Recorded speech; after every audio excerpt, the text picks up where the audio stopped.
কতগুলো থার্মোডাইনামিক প্রসেসের কথা আলোচনা করব এই ভিডিওটাতে। থার্মোডাইনামিক প্রসেস, তাপগতীয় প্রক্রিয়া।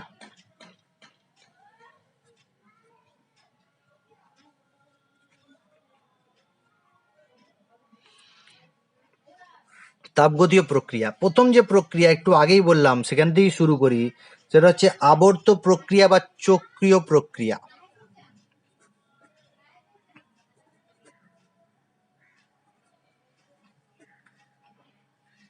বা আবর্ত বা সাইক্লিক। সাইক্লিক প্রসেস কাকে বলা হয়? সংজ্ঞাটা অবশ্যই পড়বে ভালো করে, পরীক্ষায় দিতে পারে সাইক্লিক প্রসেস। যদি প্রারম্ভিক অবস্থা থেকে শুরু করে কোনো তাপগতীয় সিস্টেম যদি দুই বা ততোধিক ধারাবাহিক প্রক্রিয়ার মাধ্যমে আবার প্রারম্ভিক অবস্থা প্রাথমিক অবস্থায় ফিরে আসে, তবে ওই ধরনের সম্মিলিত প্রক্রিয়াকে বলা হয় চক্রীয় আবর্ত প্রক্রিয়া। সহজ ভাষায় যদি বলি তাহলে প্রাথমিক অবস্থা থেকে শুরু করে কোনো সিস্টেম দুই বা ততোধিক ধারাবাহিক, এই কথাটা অবশ্যই লিখবে, ধারাবাহিক প্রক্রিয়ার মাধ্যমে আবার তার প্রাথমিক অবস্থায় ফিরে এলে সেই প্রক্রিয়াকে আবর্ত প্রক্রিয়া বলা হয়। আচ্ছা, আরেকটা পয়েন্ট কি বললাম? আবর্ত প্রক্রিয়ায় অবস্থার অপেক্ষকগুলির মানের পরিবর্তন শূন্য হয়, কারণ এই ধরনের প্রক্রিয়া ক্ষেত্রে সিস্টেমের অন্তিম আর প্রাথমিক অবস্থা একই থাকে। অর্থাৎ আবর্ত প্রক্রিয়ার ক্ষেত্রে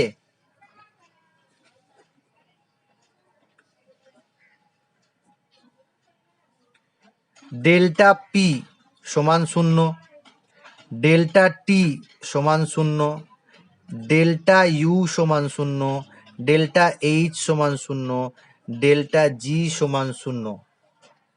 অর্থাৎ P, T, U, H, G, etc এরা অবস্থার অপেক্ষক। তাহলে এই শর্তটা মনে রাখতে হবে। হ্যাঁ, আবর্ত প্রক্রিয়ার সংজ্ঞা পড়ার সাথে সাথে এই যে আবর্ত প্রক্রিয়ার ক্ষেত্রে যেটা পেলাম সেটা কিন্তু আমাদের কাজে লাগবে পরে। তাহলে যে কোনো স্টেট ফাংশন আবর্ত প্রক্রিয়ার ক্ষেত্রে মানটা কি হয়ে যায়? শূন্য। বইতে একটা দেখানো আছে, মানে এ একটা স্টেট, সেখানে প্রেসার হচ্ছে P1, ভলিউম হচ্ছে V1, টেম্পারেচার হচ্ছে T1। এখান থেকে তোমার বি একটা স্টেটে সে পৌঁছেছে, যেখানে তোমার প্রেসার হচ্ছে P2, ভলিউম হচ্ছে V2, টেম্পারেচার হচ্ছে T2। সেখান থেকে আবার সি একটা ধাপে সে পৌঁছেছে, সি স্টেটে। সেই সি স্টেটে প্রেসার ভেবে নাও P2, ভলিউম হচ্ছে V1, টেম্পারেচার হচ্ছে T3। আবার সি থেকে সে এ তে গেছে, এখানে তো প্রেসার, ভলিউম, টেম্পারেচার আছে। এখন যদি আমি এই প্রক্রিয়াটাকে আবর্ত প্রক্রিয়া বলি, তাহলে প্রেসারের পরিবর্তন, আয়তনের পরিবর্তন বা টেম্পারেচারের পরিবর্তন কি হবে? সব ক্ষেত্রেই শূন্য হবে, সব ক্ষেত্রেই শূন্য হবে। ঠিক আছে, তাহলে আমি জেনে গেলাম যে আবর্ত প্রক্রিয়ার ক্ষেত্রে যেহেতু প্রেসার, টেম্পারেচার, ভলিউম এগুলো হচ্ছে স্টেট ফাংশন, তাই এদের প্রত্যেকটার পরিবর্তন হয়ে যাবে শূন্য। ডেল্টা পি সমান হয়ে যাবে P1 minus P1, delta V সমান হয়ে যাবে V1 মাইনাস V1, আর ডেল্টা টি সমান হয়ে যাবে T1 মাইনাস T1, কারণ এটা আবর্ত প্রক্রিয়া। কিন্তু এ আর বিটা নিশ্চয়ই আবর্ত প্রক্রিয়া নয়, বা বি আর সিটা আবর্ত প্রক্রিয়া নয়। এ বি, বি থেকে সি, সি থেকে এ, তাহলে সেটাকে সাইক্লিক প্রসেস বলবো আমি। নেক্সট আসছে ইম্পর্টেন্ট একটা প্রক্রিয়া, 2 নম্বর প্রক্রিয়া, সেটা নাম হচ্ছে সমষ্ণ প্রক্রিয়া বা আইসোথার্মাল প্রসেস। সমষ্ণ প্রক্রিয়াটাকে সমতাপীয় প্রক্রিয়াও বলা হয়। সমষ্ণ বা আইসোথার্মাল বলবো আমি।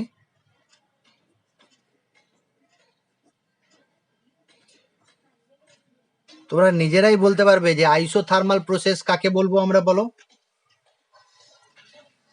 যে প্রক্রিয়া বা যে পরিবর্তনে সিস্টেমের উষ্ণতার কোনো পরিবর্তন হয় না। উষ্ণতার কোনো পরিবর্তন হয় না, তাকে বলা হয় সমোষ্ণ প্রক্রিয়া বা আইসোথার্মাল প্রসেস। এক্ষেত্রে কি হয়, ডেল্টা টি সমান কি হবে, শূন্য হবে। এইগুলো মনে রাখবে, উষ্ণতা বা টেম্পারেচারের কোনো পরিবর্তন হয় না, ডেল্টা টি সমান শূন্য বা ডিটি সমান শূন্য, অর্থাৎ বা অতএব টি সমান কি হবে, কনস্ট্যান্ট, ধ্রুবক। টি অপরিবর্তিত থাকবে, অর্থাৎ পুরো রিয়াকশনে টি এর পরিবর্তন শূন্য হবে, অপরিবর্তিত থাকবে। ঠিক আছে, এই কন্ডিশনগুলো মনে রাখা খুব দরকার আছে। সমোষ্ণ প্রক্রিয়ার ক্ষেত্রে এইটা হবে। আচ্ছা, নেক্সট যেটা আসছি, রুদ্ধতাপীয় প্রক্রিয়া। ইম্পর্টেন্ট, এই দুটো পরীক্ষায় সংজ্ঞা লিখতে দেয়, সমোষ্ণ আর রুদ্ধতাপীয়। এটাকে বলছে অ্যাডাইবেটিক প্রসেস বা রুদ্ধতাপীয় প্রক্রিয়া।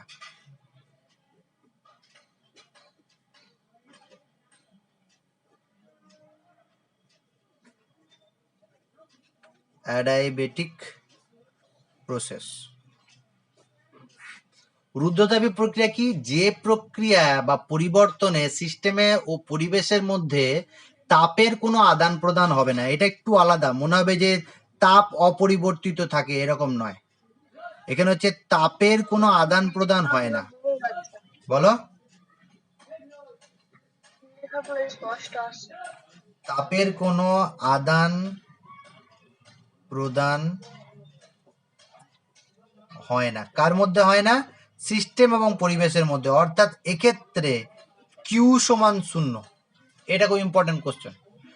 ডেল্টা কিউ সমান শূন্য নয়, কিউ সমান শূন্য, মানে সিস্টেম আর পরিবেশের মধ্যে তাপের কোনো আদান প্রদান হবে না। অর্থাৎ সিস্টেম থেকে পরিবেশে কোনো তাপ যাবে না বা পরিবেশ থেকে সিস্টেমে কোনো তাপ আসবে না, এরকম টাইপের ব্যাপার। তাহলে কিউ সমান শূন্য হয়ে যাবে। রুদ্ধতাপীয় পরিবর্তনের ক্ষেত্রে কিউ সমান শূন্য। হ্যাঁ, আচ্ছা, আসবে নেটওয়ার্কের প্রবলেমের জন্য। এখানে আর একটা দুটো জিনিস আমি জেনে নিই। এখানে কি হয়, এখানে উষ্ণতার পরিবর্তন হতে পারে কিন্তু তাপের কোনো পরিবর্তন হবে না। আর উষ্ণতার পরিবর্তন হতে পারে, তাপের পরিবর্তন হবে না, এই ব্যাপারটা একটু কমন মনে হলেও কি হয় একটু বলে দিই তোমাকে, একটা এক্সাম্পল দিই।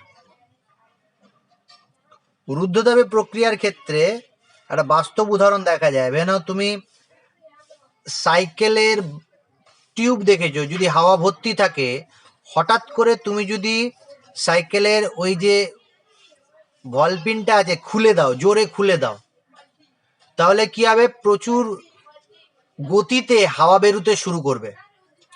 সেই হাওয়াতে যদি তুমি হাতটা রাখো, তাহলে কি মনে হয়, ঠান্ডা মনে হয় না গরম মনে হয়? তুমি তার মানে সাইকেলের হাওয়া কোনোদিন খোলোনি, ঠিক আছে? তাহলে আজকেই ট্রাই করবে, সাইকেলের হাওয়াটা খুলে দেবে, ঠিক আছে? আর হাতে ওই হাওয়াটা নেবে, কেমন লাগে, গরম লাগে না ঠান্ডা লাগে, একটু দেখবে, ঠিক আছে? তো এইটা একটা রুদ্ধতাপীয় প্রক্রিয়া।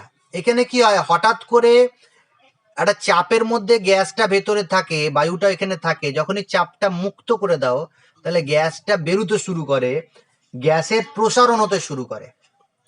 আর এখানে গ্যাসের প্রসারণ, এটা রুদ্ধতাপীয় প্রক্রিয়ায় হঠাৎ করে চাপ মুক্ত করে দিলাম বলে রুদ্ধতাপীয় প্রক্রিয়া, এখানে গ্যাসটা ঠান্ডা হয়ে যায় প্রচুর। কিন্তু এত তাড়াতাড়ি প্রক্রিয়াটা হয় যে ওই গ্যাসটা মানে সিস্টেমটা কোনো রকম বাইরে থেকে তাপ শোষণ বা বর্জন করতে পারে না, কিন্তু উষ্ণতার পরিবর্তন হয়, সেই জন্য ঠান্ডা হয়ে যায়। অনেক সময় যখন তুমি পাম্প করবে, যখন তুমি হাওয়া ভরবে সাইকেলের, তখন দেখবে পাম্পারে যদি হাত দাও নিচে, দেখবে গরম হয়ে গেছে, ঠিক আছে? তা এক্ষেত্রে রুদ্ধতাপীয় সংকোচন হয়, প্রেসার দিলে সংকোচন হয়। এক্ষেত্রে সিস্টেম রুদ্ধতাপীয় প্রক্রিয়ায় সংকোচন হয়, বাইরে থেকে কোনো তাপ আদান প্রদান হয় না, কিন্তু উষ্ণতার পরিবর্তন হয় বলে তোমার ওই সিস্টেমটা গরম হয়ে যায়। তাহলে এটা একটা উদাহরণ দিলাম। এই উদাহরণটা নিয়ে ভালো করে আলোচনা করব যখন রুদ্ধতাপীয় প্রক্রিয়াটা কার্য এবং তাপ নিয়ে আলোচনা করব, রুদ্ধতাপীয় প্রক্রিয়া সম্পর্কে আলোচনা করব, তখন বলবো আরো ভালো করে, উদাহরণটা আরেকবার এক্সপ্লেন করব। এখন শুধু এইটুকু মনে রাখো যে রুদ্ধতাপীয় প্রক্রিয়ার ক্ষেত্রে সিস্টেম এবং পরিবেশের মধ্যে তাপের কোনো আদান প্রদান হয় না, কিউ সমান 0 হয়, যেখানে কিউটা কি গৃহীত বা বর্জিত তাপ। এক্ষেত্রে উষ্ণতার পরিবর্তন হতে পারে কিন্তু তাপের কোনো আদান প্রদান হবে না। আর কয়েকটা প্রসেস বলে দিই একটু তাড়াতাড়ি করে, সেটা হচ্ছে সমচাপীয় প্রক্রিয়া। সমচাপীয় প্রক্রিয়াকে আইসোবারিক প্রসেস বলে। সমচাপীয় প্রক্রিয়ায় কি হবে তোমরা নিজেই বুঝতে পারছো, যে ক্ষেত্রে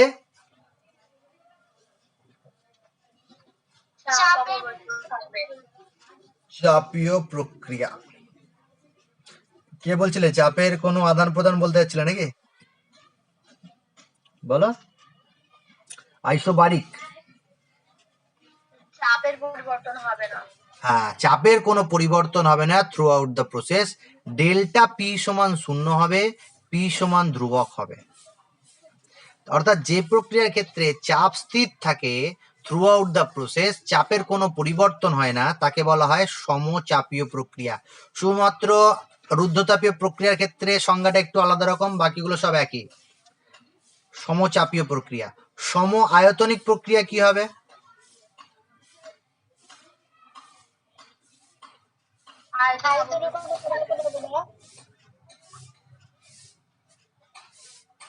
এটাকে বলা হয় আইসোকোরিক।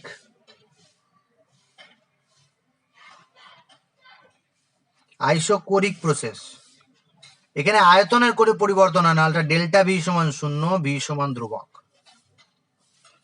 ঠিক আছে, এখন আমি যদি একটু গ্রাফ আঁকার চেষ্টা করি সমচাপীয় প্রক্রিয়া আর সম আয়তনিক প্রক্রিয়া, তাহলে সমচাপীয়টা এরকম দেখতে হবে। নির্দিষ্ট উষ্ণতায় এইদিকে পি আর এইদিকে ভি যদি হয়, তাহলে সমচাপীয় প্রক্রিয়ায় আয়তন পরিবর্তন হলেও চাপের কোনো পরিবর্তন হবে না, স্থির আছে। আর সম আয়তনিক প্রক্রিয়ার ক্ষেত্রে কি হবে, এটা হবে না প্রেসার, এটা হবে না ভলিউম। তাহলে আয়তনের কোনো পরিবর্তন হবে না, চাপের পরিবর্তন হলেও আয়তনের কোনো পরিবর্তন হবে না। আর আইসোবারিক বা সমচাপীয় প্রক্রিয়ার ক্ষেত্রে ভি অ্যাক্সিসের প্যারালাল থাকবে এটা, আর সম আয়তনিক প্রক্রিয়ার ক্ষেত্রে পি অ্যাক্সিসের সমান্তরাল বা প্যারালাল থাকবে। আর সমুষ্ণ প্রক্রিয়ার ক্ষেত্রে আমি যদি প্রসারণ করি, গ্যাসের প্রসারণ করি, তাহলে আমরা জানি আদর্শ গ্যাসের ক্ষেত্রে P varies as 1/v। P R V এর মধ্যে ব্যস্তানুপাতিক সম্পর্ক। আয়তন যদি বাড়াই তাহলে প্রেসার কমে, বা প্রেসার যদি বাড়াই আয়তন কমে। এটা সমুষ্ণ প্রক্রিয়া।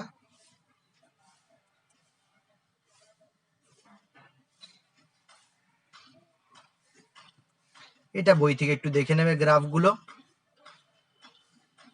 পরীক্ষায় একটা কোশ্চেন দেয়, কোশ্চেনটা লিখে রাখো। সমুষ্ণ প্রক্রিয়া এবং রুদ্ধতাপীয় প্রক্রিয়া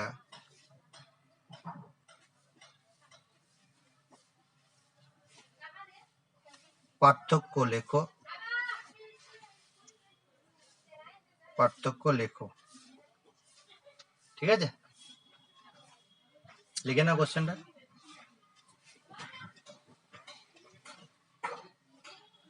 সিমরান आती है हम गाना नाम को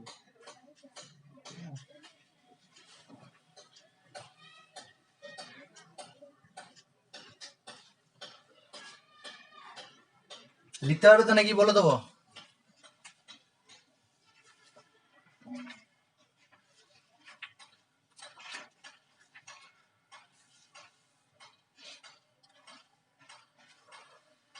ঠিক আছে, চেষ্টা করবে, যদি না পারো আমি নেক্সট দিন বলে দেবো। এরপর আসছি একটা ইম্পর্টেন্ট প্রক্রিয়া, সেটা নাম হচ্ছে পরাবর্ত প্রক্রিয়া।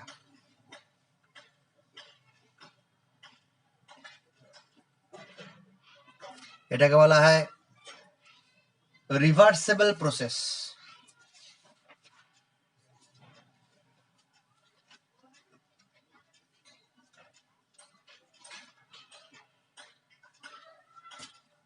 আজকেই পড়ে নেবে সব যেগুলো পড়াচ্ছি, নাহলে অসুবিধা হবে, ভুলে যাবে সব। পরবর্ত প্রক্রিয়া বা রিভার্সিবল প্রসেস কাকে বলা হয়, এটা ভালো করে শুনবে মন দিয়ে। এটা বড়, সংজ্ঞাটা অনেক বড় দেওয়া আছে, কিন্তু তুমি একবার বুঝে নিলেই নিজে থেকে লিখতে পারবে। আচ্ছা, একটা প্রসেসে আমি একটা এক্সাম্পল দিচ্ছি। ভেবে নাও তুমি একটা পিস্টনের মধ্যে, পিস্টন বলে দিচ্ছি বারবার, একটা সিলিন্ডারের মধ্যে একটা গ্যাস রেখেছো, আর সেই গ্যাসটাকে একটা পিস্টন দিয়ে আটকে রেখেছো। সেই পিস্টনটা হচ্ছে ভরহীন আর ঘর্ষণহীন। তাহলে একটা ভরহীন ঘর্ষণহীন পিস্টনযুক্ত সিলিন্ডারের মধ্যে কিছু গ্যাস আছে যার আয়তন হচ্ছে ভি বা V1। সেই গ্যাসটাকে তুমি প্রসারিত করবে, প্রসারিত করে আয়তনটা করবে V2। তাহলে এটা প্রাথমিক অবস্থান, এখান থেকে অন্তিম অবস্থায় যাবে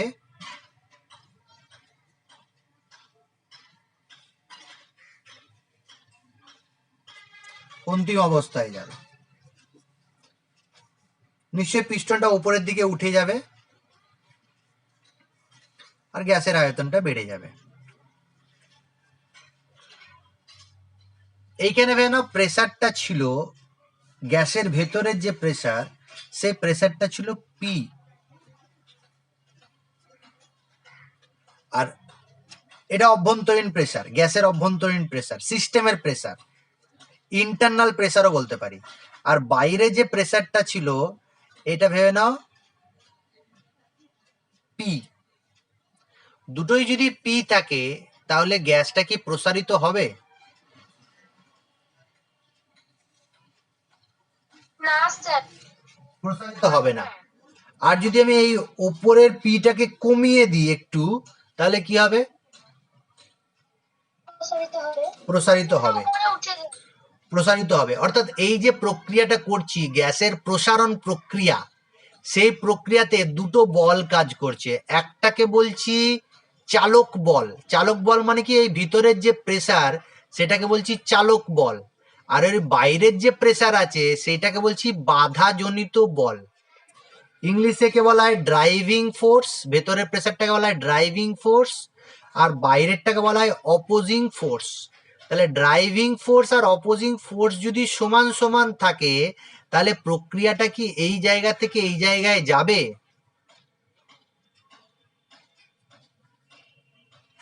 না স্যার, যাবে না, না স্যার। যাবে না।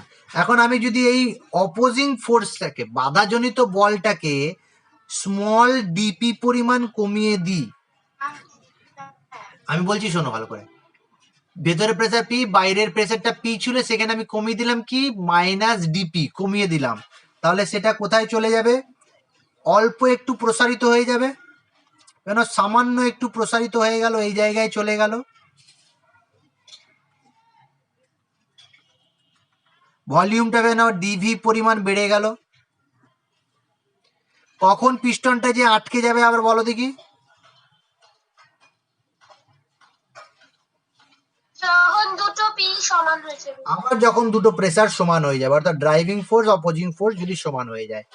এইভাবে যদি আমি অপোজিং ফোর্সকে ধীরে ধীরে ধীরে ধীরে কমাতে কমাতে যাই, মানে আবার যদি পি সমান 2 ডিপি করি, আবার যদি 3 ডিপি করি, এরকম করে করতে করতে যাই, তাহলে ধীরে ধীরে সিলিন্ডারের পিস্টনটা উপরে উঠতে উঠতে উঠতে উঠতে ফাইনালি কোথায় যাবে? V2-তে। বলা হচ্ছে যদি কোনো প্রক্রিয়ায়, এই ধরনের যদি কোনো প্রক্রিয়ায় অসংখ্য ধাপে সম্পন্ন হয়, ধীর গতিতে সম্পন্ন হয়, আর প্রত্যেকটা ধাপে, দেখো প্রতিটা ধাপে আমি যদি এই জায়গায় তোমাকে বলি আমি অল্প যদি আবার ডিপি পরিমাণ প্রেসার দিয়ে দিই, তাহলে আগের অবস্থায় ফিরে চলে আসবে না? অর্থাৎ এখান থেকে এইখানে যাচ্ছে, তো আবার যদি আমি ডিপি পরিমাণ প্রেসার দিয়ে দিই, তাহলে আবার আগের অবস্থায় ফিরে আসবে না? আবার আগের অবস্থায় ফিরে আসবে। প্রত্যেকটা ধাপে আমি যদি এই ড্রাইভিং ফোর্স আর অপোজিং ফোর্সকে পরিবর্তন করি, ড্রাইভিং ফোর্সকে তো করতে পারবো না, অপোজিং ফোর্সকে যদি আমি পরিবর্তন করি, বাধাজনিত বলকে যদি আমি পরিবর্তন করি, তাহলে আগের অবস্থায় ফিরে আসবে। অর্থাৎ প্রত্যেকটা ধাপে সাম্য অবস্থায় বজায় আছে, সাম্য অবস্থা থাকে প্রত্যেকটা ধাপে। আর অল্প আমি পরিবর্তন ঘটাই যদি অপোজিং ফোর্সে, বাধাজনিত ফোর্সে, তাহলে আবার আগের অবস্থায় ফিরে আসে। এইভাবে যদি কোনো পরিবর্তন হয় যেখানে অসংখ্য ধাপ থাকে, ইনফাইনাইট স্টেপ থাকে, খুব ধীর গতিতে সম্পন্ন হয়, বাধাজনিত বল মানে বাহ্যিক যে বল আছে সামান্য পরিমাণ কম থাকে ড্রাইভিং ফোর্সের তুলনায়, চালক বলের তুলনায় বাধাজনিত বল যদি সামান্য কম থাকে, বা উল্টোটা বলতে পারি বাধাজনিত বলের তুলনায় চালক বল যদি বেশি থাকে অল্প পরিমাণ, এবং প্রত্যেকটা ধাপে যদি সাম্য অবস্থায় থাকে, এই ধরনের পরিবর্তনকে, এই ধরনের প্রক্রিয়াকে বলা হয় পরাবর্ত প্রক্রিয়া। তাহলে চারটে মেন পয়েন্ট বলেছি। এক, কি বলেছি, যে অসংখ্য ধাপে সম্পন্ন হয়, অতি ধীর গতিতে সম্পন্ন হয়, প্রত্যেকটা ধাপে সাম্য অবস্থা বজায় থাকে, এবং বাহ্যিক বলে যদি তুমি সামান্য পরিবর্তন করো তাহলে আগের অবস্থায় বা পরের ধাপে আমি চলে যেতে পারি। আর হ্রাস বৃদ্ধি করে আমি ইচ্ছা অনুযায়ী বিক্রিয়াটাকে সামনের দিকে বা বিপরীত দিকে নিয়ে যেতে পারি। তাহলে সেই প্রক্রিয়াকে বলা হয় পরবর্ত প্রক্রিয়া। বোঝাতে পেরেছি পরবর্ত প্রক্রিয়া কাকে বলে? আর যদি এইটাই ইভেন এক ধাপে বা দুই ধাপে ঘটে, এক বা দুই ধাপে যদি আমি V1 থেকে V2 তে চলে যাই, যে ক্ষেত্রে কি হবে, খুব অল্প সংখ্যক ধাপ থাকবে, অসংখ্য ধাপ থাকবে না, অল্প সংখ্যক ধাপ থাকবে, এক বা দুই ধাপ দ্রুত গতিতে যদি ঘটে। আর এখানে বাধাজনিত বল থেকে চালক বলের মান অনেক বেশি হয়, আর প্রতিটা ধাপে সাম্য অবস্থা বজায় থাকে না, তাকে বলা হয় অপরাবর্ত প্রক্রিয়া।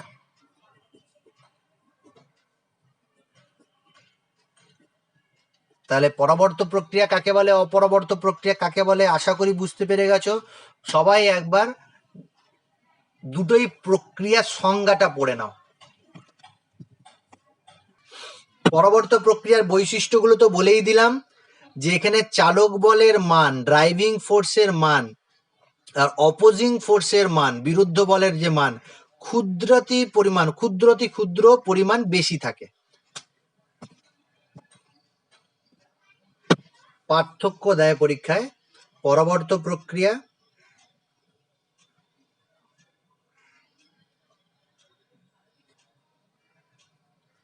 এবং অপরাবর্ত প্রক্রিয়া।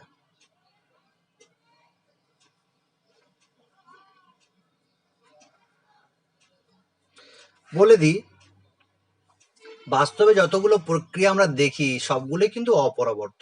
খুব কম পরিমাণে প্রক্রিয়া, বা বলতে পারি একটা আইডিয়াল স্টেট, কাল্পনিক একটা অবস্থা অপরাবর্ত। কয়েকটা এক্সাম্পল দেওয়া আছে, তবে পুরোপুরি 100% সেটাকে পরাবর্ত না বললেও এক্সাম্পল দিলে ওইটাই লিখবো। আমি পয়েন্টগুলো বলছি, দেখো বইতে খুব ভালো করে পয়েন্টগুলো দেওয়া আছে। প্রথমে দেওয়া আছে দেখবে ধাপ, গতি এবং সময়। পরবর্ত প্রক্রিয়ার ক্ষেত্রে অসংখ্য ধাপ থাকবে, ধীর গতিতে সম্পন্ন হবে এবং অনেক সময় লাগবে, অসীম সময়ও লাগতে পারে। অপরাবর্ত প্রক্রিয়ার ক্ষেত্রে তোমার ধাপ হবে এক বা একাধিক, একটা বা দুটো তিনটে ধাপ হবে, খুব দ্রুত গতিতে সম্পন্ন হবে এবং খুব নির্দিষ্ট একটা সময়ে সম্পূর্ণ হয়ে যাবে বিক্রিয়াটা। 2 নম্বর যে পয়েন্টটা আছে সেটা হচ্ছে যে চালক বল আর বিরুদ্ধ বল, ড্রাইভিং ফোর্স আর অপোজিং ফোর্স। ড্রাইভিং ফোর্সটা অল্প পরিমাণে বেশি থাকবে কি বলে, বিরুদ্ধ বলের তুলনায়। মানে চালক বল সামান্য বেশি থাকবে অপোজিং ফোর্সের তুলনায়, আর এখানে চালক বল অনেক বেশি থাকবে অপোজিং ফোর্সের তুলনায়, সেই জন্য তাড়াতাড়ি হবে বিক্রিয়াটা অনেক। আচ্ছা, দ্বিতীয় হচ্ছে বিপরীত তাপগতীয় সাম্য অবস্থা। এখানে তাপগতীয় সাম্য অবস্থায় থাকবে, অর্থাৎ তুমি সামনের দিকে এগোতে পারবে, পেছনের দিকেও আসতে পারবে, নিজের এই যে চালক বলের অপোজিং ফোর্সের মান পরিবর্তন করে সামনের দিকে যেতে পারো ইচ্ছা অনুযায়ী, বিপরীত দিকে আসতে পারো ইচ্ছা অনুযায়ী। এখানে কিন্তু সামনের দিকে আসা যাবে, বিপরীত দিকে আসা যাবে না। যেহেতু চালক বলের মান অনেক বেশি থাকে বাধাজনিত বল থেকে, তাই বাধাজনিত বল কম থাকার জন্য বিপরীতমুখী করা যাবে না অপরাবর্ত। যেমন একটা এক্সাম্পল হয়ে নাও, তোমার পাহাড় থেকে জল নিচে নামছে, তাহলে এই প্রক্রিয়াটা কি প্রক্রিয়া, পরাবর্ত না অপরাবর্ত?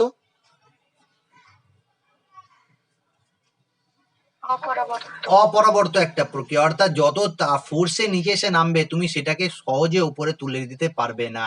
তার জন্য যথেষ্ট তোমাকে কার্য করতে হবে, অনেক বেশি খরচা করতে হবে, তবে তোমার জলটা উপরে তোলা যাবে। কিন্তু এক্ষেত্রে তা হয় না। আচ্ছা, এক্ষেত্রে কি হয়, বিপরীতমুখীকরণ সহজ হয়, এটা বিপরীতমুখীকরণ সহজ হয় না। প্রাপ্ত কার্য, এটা এই পয়েন্টটা ইম্পর্টেন্ট রাখবে, হ্যাঁ, স্টার দিয়ে পরে ডিসকাস করবো এটা। এক্ষেত্রে যে কার্যটা পাওয়া যায় অনেক বেশি পাওয়া যায়। অর্থাৎ তুমি যদি কোনো পরিবর্তন পরবর্তী প্রক্রিয়ার মাধ্যমে করো তাহলে যে কার্য পাবে, আর সেই একই পরিবর্তন যদি অপরবর্তী প্রক্রিয়ার মাধ্যমে করো তাহলে যে কার্য পাবে এই কার্যটা বেশি। ডাব্লু রিভার্সেবল, REV বলা হয়, রিভার্সেবল মানে পরবর্তী প্রক্রিয়ায় কার্য, এটা গ্রেটার দেন বা গ্রেটার দেন ডাব্লু ইররিভার্সেবল হয়, অপরবর্তী প্রক্রিয়ার তুলনায় অনেক বেশি হয়। এটা আমরা প্রমাণ করব পরে, হ্যাঁ, পরের দিন প্রমাণ করব। প্রমাণ করো, পরবর্তী প্রক্রিয়ায় যে কার্য পাবো অপরবর্তীর তুলনায় সেটা অনেক বেশি হবে, সেটা প্রমাণ করব নেক্সট দিন। আর বাস্তব ক্ষেত্রে এই পরবর্তী প্রক্রিয়ার উদাহরণ সেরকম পাওয়া যায় না, এটা একটা কাল্পনিক প্রক্রিয়াও বলতে পারো।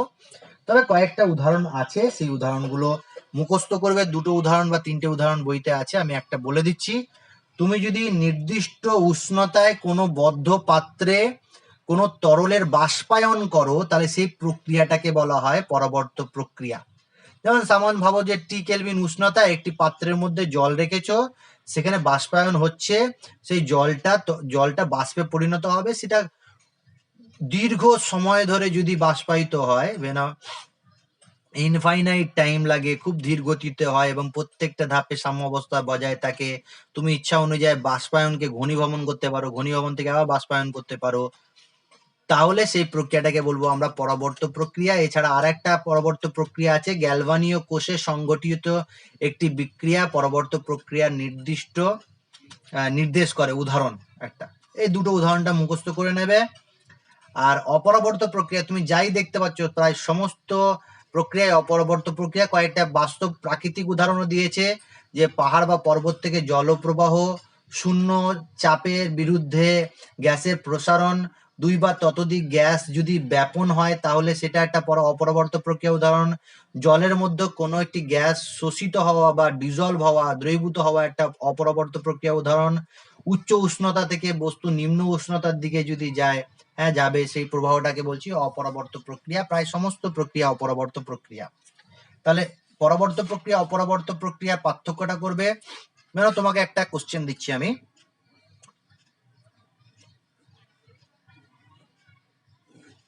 মানে এ একটা অবস্থা, সেই অবস্থাতে প্রেসার হচ্ছে P1, ভলিউম হচ্ছে V1, টেম্পারেচার হচ্ছে T1।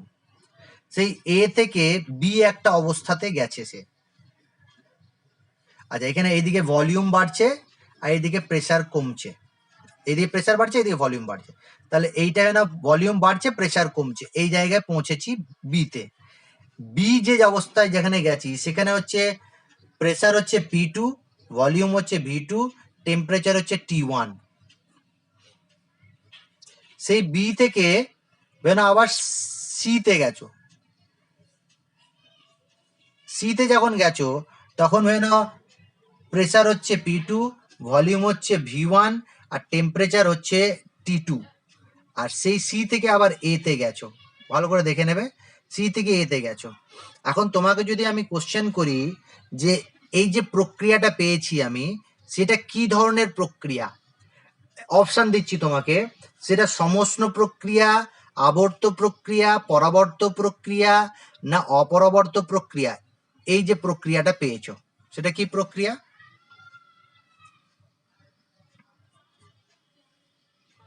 আবর্ত প্রক্রিয়া কে বলছো? নামটা বলো। এই তাড়াতাড়ি বলো। রেহানা ঠিক বলেছো একদম। হ্যাঁ, এটা আবর্ত প্রক্রিয়া মনে হচ্ছে, আবার কেন বলছো? এটা আবর্ত প্রক্রিয়া। তো এ থেকে শুরু হয়ে আবার এতে পৌঁছে গেছে, তাহলে আবর্ত প্রক্রিয়া নয়? 2 নম্বর যে কোশ্চেনটা করছি, এই প্রক্রিয়ার ক্ষেত্রে এই যে বি থেকে সি তে যাচ্ছি, সেটা কি ধরনের প্রক্রিয়া? বি থেকে সি সমচাপীয় প্রক্রিয়া। সমচাপীয়। P1 ছিল এখানে, আচ্ছা বি থেকে সি প্রেসার P2 ছিল, এখানেও প্রেসার P2 আছে, তাহলে সমচাপীয়। কে বললে এটা? নাজিয়া? নাসের রিজিয়া। লিজিয়া। চাপীয়, সমচাপীয় প্রক্রিয়া। হ্যাঁ, প্রেসার চেঞ্জ হয়নি। আচ্ছা, এবার আমি তোমাকে যদি প্রশ্ন করি সি থেকে এ কি প্রক্রিয়া? সম-আয়তনী। সি থেকে এ সম-আয়তনী প্রক্রিয়া, এখন ভলিউম চেঞ্জ হয়নি।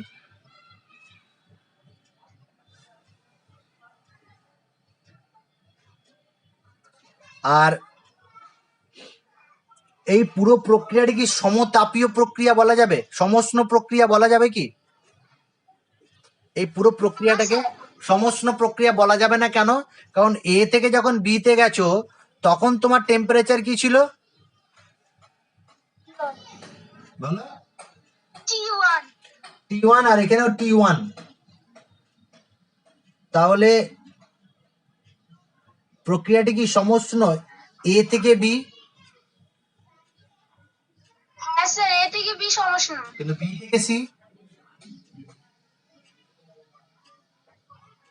বি থেকে সি সমষ্ণ। সমষ্ণ নয়। আর সি থেকে এ? ঠিক আছে, তাহলে মানে এ থেকে বিটা সমষ্ণ হবে, বাকিগুলো কিন্তু সমষ্ণ হবে না।